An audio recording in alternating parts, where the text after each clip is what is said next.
नमस्कार, एक बार आप सभी का फिर से स्वागत है 4 टीवी न्यूज पर और हमारे खास बुलेटिन हमारा उत्तर प्रदेश पर। नजर डालते हैं देश और दुनिया की तमाम खबरों पर। बांदा जनपद के बबेरू तहसील के बधेड़ू गांव में आकाशीय बिजली गिरने से एक नवयुवक किसान की मौत हो गई। किसान धान की बेड़ लगा रहा था, तभी गड़गड़ाहट होने पर वो घर की तरफ भागा, लेकिन आकाशीय बिजली की चपेट में आ गया। परिजन उसे सीसीएचसी बबेरू ले गए, जहां डॉक्टर ने उसे मृत घोषित कर दिया। समाज सेवी पीसी पटेल ने बताया है कि मृतक किसान बदेहू गांव के एक पुरवा का रहने वाला था। पुलिस ने शव का पंचायतनामा भरकर पोस्टमार्टम के लिए भेज दिया है। दैवीय आपदा प्रबंधन की तरफ से परिवार को मदद का भरोसा दिलाया जा रहा है।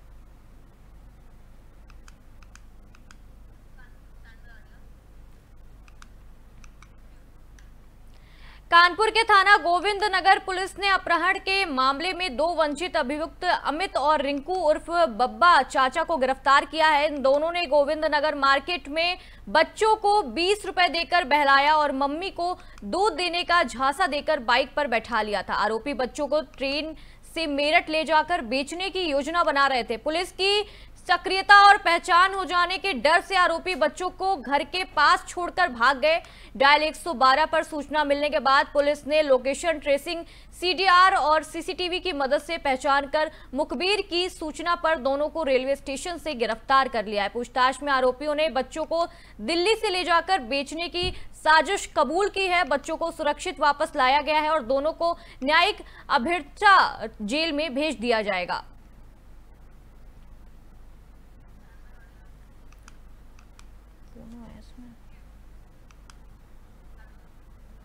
हरदोई के सीतापुर मार्ग पर कोतवाली देहात क्षेत्र में काली मंदिर के पास दिन दहाड़े हमलावरों ने भूसा व्यापारी समीन को गोली मार दी। समीन भूसा खरीदने के बाद बाइक से लौट रहा था, तभी रास्ते में काली देवी मंदिर के पास हमलावरों ने उसका विवाद हो गया।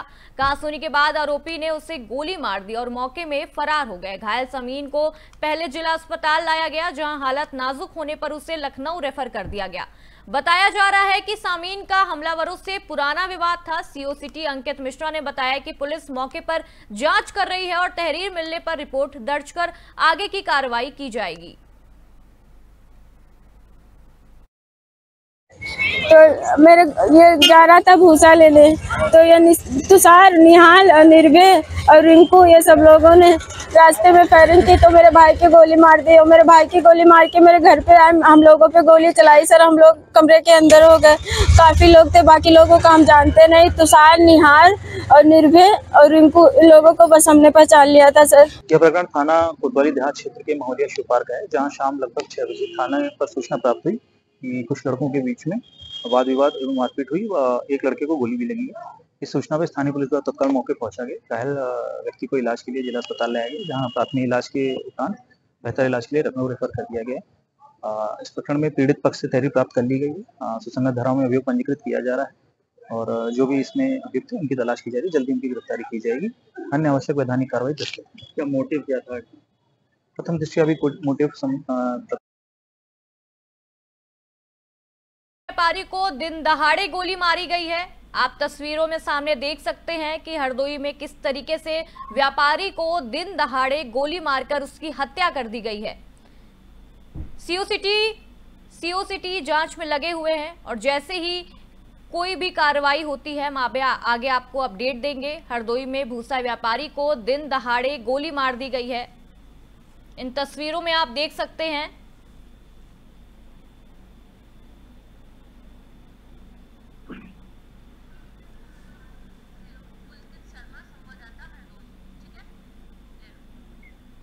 इसी के आगे की खास जानकारी के लिए हमारे साथ पुलकित शर्मा जुड़ गए हैं हरदोई से। हमारे संवाददाता जुड़ चुके हैं। पुलकित, आपको मेरी आवाज आ रही है? जी आ रही है। जी पुलकित, जिस तरीके से ये हरदोई में व्यापारी को दिन दहाड़े गोली मारी गई है, उसमें क्या अपडेट है, क्या पूरी जानकारी है? देखिए, आपको बताना चाहेंगे कि इस प्रकरण में जो है पुलिस आरोपियों की तलाश में जुटी हुई है। पुलिस जो है सीसीटीवी कैमरों को खंगाल रही है, जिससे आरोपियों तक पहुंचा जाए। सीओ सिटी जो है स्वयं इस पूरे प्रकरण की जो है जांच कर रहे हैं और आरोपियों को जल्द से जल्द गिरफ्तार करने की बात कह रहे हैं। मामला जो है देहात कोतवाली क्षेत्र ये मौलिया शिवपार का है, जहां पर बीती शाम को जो है एक भूसा व्यापारी इटौली से वापस लौट रहा था कि तभी कुछ अज्ञात 5-6 लोगों से उसकी बहस होती है, बहस मारपीट में तब्दील होती है। इसी दौरान हमलावरों ने जो है गोली जो है मार दी है भूसा व्यापारी की। घायल अवस्था में भूसा व्यापारी को मेडिकल कॉलेज में भर्ती कराया जाता है, जहां से उसे लखनऊ रेफर कर दिया जाता है। घटना की जानकारी लगते ही पुलिस महकमे में हड़कंप मच गया। जिस समय ये घटना हुई उस समय लगभग शाम का 6 बज रहा था और शुक्रवार का दिन होने के चलते जो है काली मंदिर में जो है काफी श्रद्धालु पहुंचते हैं। ऐसे में कहीं ना कहीं सुरक्षा के लेकर भी ये बड़ा सवाल है। जी पुलकित, क्या ये पूरा मामला क्या पुराना कोई विवाद था या उसी टाइम कुछ ऐसा हुआ, कुछ कहा सुनी ऐसी हुई कि अचानक से गोली मार दी गई, या कोई पुराना इनका विवाद सामने आ रहा है? देखिए, परिजन जो बता रहे हैं ये पुराना विवाद बता रहे हैं। पुलिस पूरे प्रकरण की जांच में जुटी हुई है। हरदोई में कुछ ऐसे जो है किशोर हैं जो अभी नाबालिग हैं, ये ग्रुप और गैंग बनाकर जो है ये जनपद में इस तरीके की कई घटनाएं अंजाम देते रहते हैं। अब पुलिस जो है पूरे प्रकरण की जांच कर रही है। ये कहीं उन्हीं गैंग में से तो कोई ये गैंग नहीं है जिसने इस घटना को अंजाम दिया है। हालांकि परिजन के मुताबिक जो है ये पुरानी घटना थी। इससे 4-5-6 दिन पहले भी जो है इन युवकों ने जो है युवक के साथ मारपीट और उसके घर पर हमला किया था।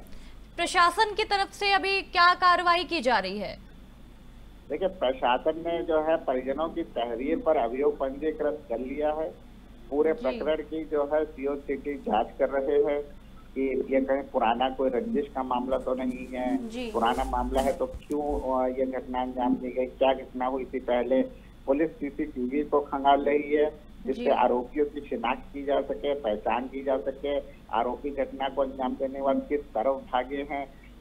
पुलिस पूरे घटना पे जो है सीसीटीवी के मदद से जो है खुलासे के लिए लगी हुई है। जी, परिवार वालों ने क्या बताया है? क्या ये परिवार की रंजिश का कोई ऐसा मामला तो नहीं है या दोस्ती यारी के चलते ऐसा हुआ? देखिए, परिजन भी जो है कुछ स्पष्ट रूप से नहीं बता रहे हैं कि पूरा मामला क्या है। जब परिजनों से पूछा तो उन्होंने सिर्फ इतना ही बताया कि जो है पहले भी ये लड़के जो है उनके घर पर और युवक के साथ मारपीट कर चुके हैं। जी, हालांकि क्यों मारपीट हुई, क्या वजह है, इसको लेकर परिजन भी कुछ स्पष्ट रूप से नहीं बता रहे हैं। आपको ये भी बता दें कि जो ये भूसा व्यापारी है इसके घर में जो है डेयरी का भी काम होता है। जी, सीओ सिटी का इस पर क्या बयान सामने आ रहा है? देखिए, सीओ सिटी से जब कल मेडिकल कॉलेज में बात हुई तो उन्होंने कहा था कि जो है ये मामला जो है थोड़ा संदिग्ध प्रतीत हो रहा है और जो है परिजन भी स्पष्ट रूप से कुछ नहीं बता रहे हैं कि पुरानी रंजिश किसको लेकर है। तो हर एक बिंदु पर जो है गहनता से जांच की जा रही है। पुलिस टीमें लगाई गई हैं, सीसीटीवी की मदद ली जा रही है। जल्द ही इस मामले में खुलासा किया जाएगा। जी जी, बहुत बहुत शुक्रिया आपका पुलकित शर्मा, जो हमारे साथ हमारे संवाददाता जुड़े और आपने हमें सारी एक खासा जानकारी दी।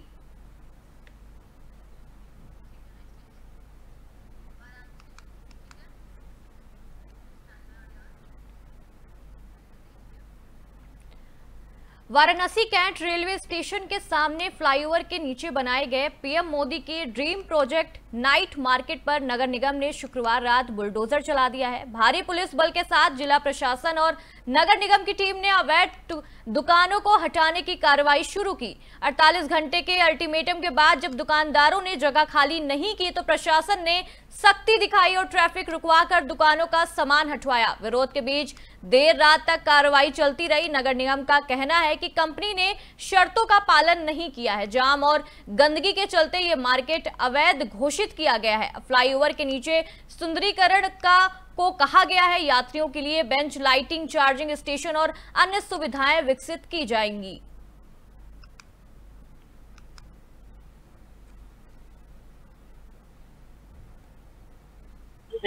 नाइट बाजार जो है स्मार्ट सिटी के एक वेंडर को दिया गया था और उसका टेंडर निरस्त हो गया था और उस टेंडर के हिसाब से भी वो वेंडर अपने ख्वाहिश से लोगों को यहाँ पे दुकान अलॉट कर रहा है। लेकिन चूंकि टेंडर निरस्त हो गया था तो उसके साथ लोगों ने यहाँ दुकान लगाई तो सभी निरस्त हो गए। अब उसके बाद कई बार यहाँ पर शिकायतें आती थी कि इसकी गतिविधियाँ यहाँ हो रही है साथ ही साथ ट्रैफिक की बहुत समस्याएं रहती थी, एक्सीडेंट किया था पूरा।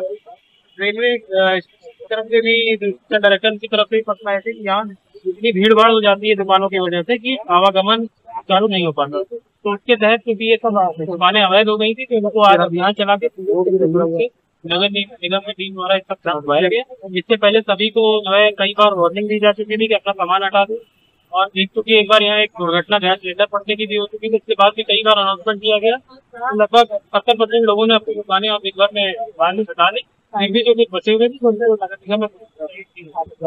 अच्छा, तो जिन लोगों के ठेले थे उनके पैसे फंसे हुए हैं, जो डिपॉजिट वो जमा किए थे श्रेया एंटरप्राइजेज, तब उनका क्या होगा? देखिए, इसका कोई साक्ष्य अभी किसी ने दिया नहीं है। अगर ऐसी कोई होगी तो श्रेया जो भी अपनी कंपनी ने उस पे नगर ये स्मार्ट सिटी द्वारा भी FIR लगाई गई, क्योंकि उसका कुछ पैसे जो बकाया स्मार्ट सिटी के भी उसके पास है, तो लीगल कोर्स फॉलो करके जितने भी बकाया है वो लोग भी अपने FIR इस तरह की कार्रवाई कर सकते हैं। ये उनके बीच का अनुबंध है, तो ये इसमें जो है अच्छा, जिन लोगों को जैसे हटाया गया तो क्या उनको कोई दूसरी जगह में वेंडिंग जोन बनाए जाने की कार्रवाई हो रही है। पुलिस के सहयोग से 10 वेंडिंग जोन अब तक बनाई गई है। नाइट बाजार जो है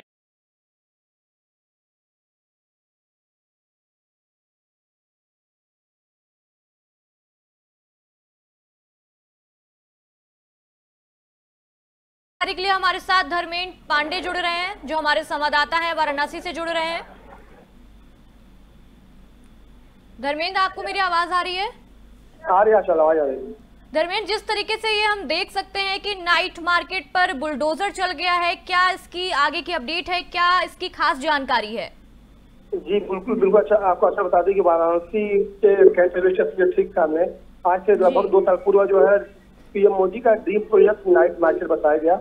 इंदौर की तर्ज पर यह बताया हुआ नाइट मार्केट बताया गया, जो ठेला पटरी व्यवसायियों को सुनिश्चित करके दुकान देने की बात कही गई। और उसके क्रम में वाराणसी स्मार्ट सिटी और जिला प्रशासन और के द्वारा श्रेया एंटरप्राइजेज को अनुबंध किया गया और नाइट मार्केट का पूरा आवंटन श्रेया एंटरप्राइजेज को हुआ। श्रेया एंटरप्राइजेज के माध्यम से तमाम ठेला पटरी व्यवसायियों को दुकानें आवंटित की गई हैं और लगभग 1.5 साल के करीब हो चुके हैं अब तक आवंटन किए हुए। और भारी अनियमितता, गंदगी, तमाम ऐसी शिकायतों को मिलने के बाद श्रेया एंटरप्राइजेज के आवंटन को निरस्त कर दिया गया है और निरस्त किए जाने के बाद पुनः आज देर रात में जो है बुलडोजर की कार्रवाई की गई है। नाइट मार्केट के जो दुकानें हैं उनको तोड़ी गई हैं, पूरी तरह जो तोड़ करके नस्ते नाबूद की गई है।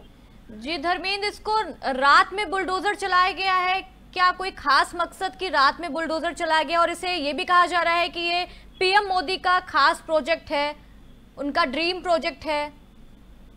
जी बिल्कुल, अच्छा बता दें कि PM मोदी का यह ड्रीम प्रोजेक्ट था जो कि असफल रहा, क्योंकि इसमें कहीं न कहीं यह मानेंगे कि इस प्रोजेक्ट को लॉन्च करने पहले कहीं न कहीं पूरी तरीके से इस पर ध्यान नहीं दिया गया, कहीं न कहीं कोई कमी रही इस वजह से, क्योंकि कैंट के ठीक सामने का यह एरिया है जहाँ ड्रीम ये नाइट मार्केट को बताया गया था। और ड्रीम नाइट मार्केट से बसने के बाद आए दिन जो है जाम की स्थिति बनी रहती थी, क्योंकि रोड की चौड़ी रोड की सकड़ी हो गई थी और लगातार जाम बना रहता था।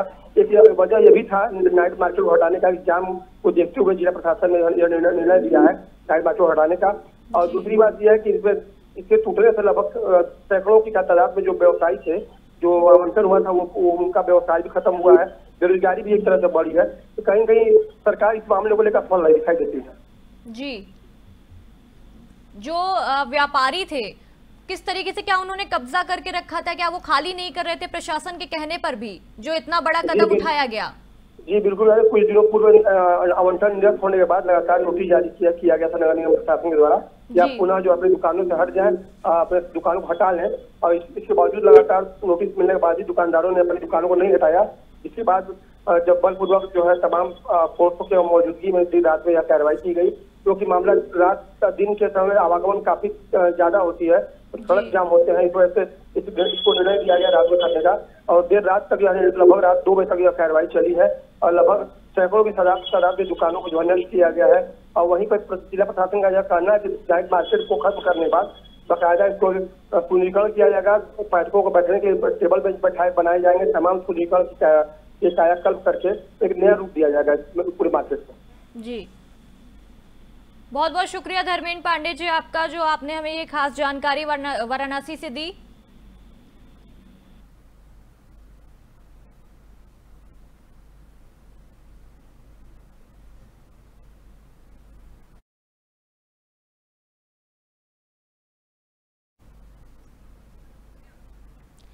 आगे की खबर का रुख कर लेते हैं। जो अगली खबर आ रही है वो इटावा से आ रही है। इटावा के बकेवर थाना क्षेत्र के नगला खांडेराव गांव में खेत की मेड़ को लेकर हुए विवाद में 70 वर्षीय वृद्ध किसान बाल अभ्यासी दोहरे की डंडों से पीट कर हत्या कर दी गई। शुक्रवार को खेत पर मेड़ हटाने को लेकर नगला सबसुख निवासी युवक से कहासुनी हुई और धक्का मुक्की हुई थी, जिसके बाद युवक ने वृद्ध किसान को बुरी तरह पीट दिया। घायल किसान ने मौके पर ही दम तोड़ दिया। सूचना पर पुलिस मौके पर पहुंची और शव को पोस्टमार्टम के लिए भेज दिया गया है। मृतक के बेटे ने पड़ोसी गांव के युवक पर हत्या का आरोप लगाया है। गांव में दहशत और सन्नाटा पसरा हुआ है। पुलिस ने आरोपी को पकड़ने के लिए तलाश तेज कर दी है। आज सूचना प्राप्त हुई कि ग्राम पिलखना थाना बकेवर क्षेत्र स्थित एक खेत में एक शव पड़ा है। मौके पर जाकर जानकारी की गई तो मृतक बाल व्यासी खेत की मेड़ को बिठा रहा था, जिस पर विपक्षी पुष्पेंद्र सिंह द्वारा लाठी डंडों से मारपीट कर धक्का दे दिया गया, जिससे बाल व्यासी की मौके पर मृत्यु हो गई। मौके पर मृतक बाल व्यासी के परिजन मौजूद थे, जिनसे तहरीर लेकर अभियोग पंजीकृत कर वैधानिक कार्रवाई की जा रही है। आज सूचना प्राप्त हुई धर्मनगरी चित्रकूट के कामतगिरी परिक्रमा मार्ग के लाल बाबा आश्रम में दशकों से रह रही बुजुर्ग साध्वी लालदाई और उनकी बेटी को कोर्ट के आदेश पर पुलिस ने आश्रम से बाहर निकाल दिया। साध्वी ने भरत मिलाप मंदिर के महंत राम मनोहर दास पर गलत चौदही दिखाकर कागजी दावपेच से जमीन पर कब्जा करने का आरोप लगाया है। पीड़ित मां बेटी महंत से दया की गुजार लगाती रही, लेकिन महंत का दिल नहीं पसीजा और पुलिस फोर्स की मौजूदगी में आश्रम खाली करा दिया गया। अब बेसहारा साध्वी और उनकी बेटी के पास न रहने का ठिकाना है, जिससे स्थानीय लोगों में आक्रोश है। लोग सवाल उठा रहे हैं कि जिन संतों से दया और कृपा की उम्मीद होती है, वही अब बेसहारा को उजाड़ रहे हैं।